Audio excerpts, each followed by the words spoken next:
हेर्नुहोस् यसरी मैले मसिनो पटमा डल्ले खुर्सानी लगाएँ हो।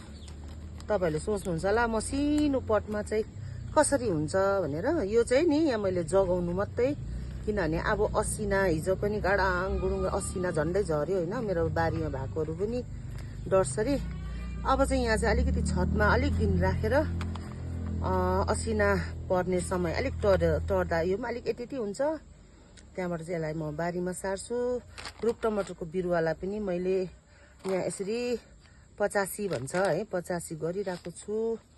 अनि यो पनि टमाटरहरू, अनि यो ठुलो ढोरे खोर्सानीलाई चाहिँ मैले यसरी नै पटमै लगाएको। यो ठिकैको पटमा 2टा, यो ठुलो पटमा चाहिँ 2, 3टा, 4टा लगाइदिएको छु हो। हुन्छ। अनि यसको टुप्पो पनि मैले चुटाइदिएको छु।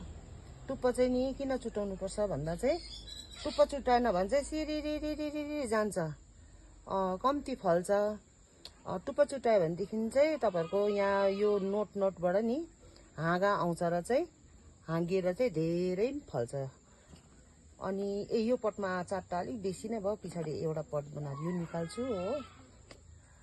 यसरी रोप्नुपर्छ खुर्सानी। जग्गा छ भने त बारीमा पनि हुन्छ, मेरो बारीमा छ, तर मेरो सबै इन्गेज छ बारीहरू जग्गा। अनि यसलाई चाहिँ पछाडि डल्लेलाई चाहिँ बारीमै सार्नुपर्छ, किनभने यसको चाहिँ ठुलो हुन्छ झ्याङ। यसको चाहिँ लाम्चे खोर्सानी जस्तै त हो हुन्छ र चाहिँ मैले यसमा पटहरुमै यसलाई चाहिँ म पटमै राख्छु, पटमै। यो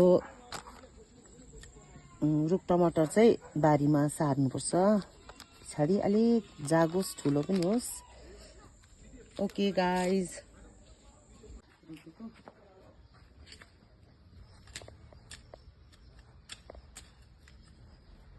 हेलो गाइज, यो चाहिँ मेरो आँगनमा फुलबारी होइन, तर फुल मात्रै कति भनेर चाहिँ यो लाम्चे खोर्सानी पनि बाकुलै पारेर रोपिदिएको छु।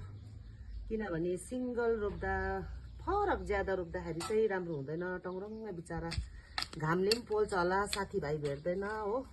हामी मान्छेलाई जस्तै हुन्छ यो साग सब्जी फुल प्लान्टहरूलाई। अनि बाकुलै रोपिदिएको छु ताकि एकाअर्कामा गफ गर्दै हाँस्दै बाँड्दै जुत्दै फलोस् भनेर। Okay, thank you guys.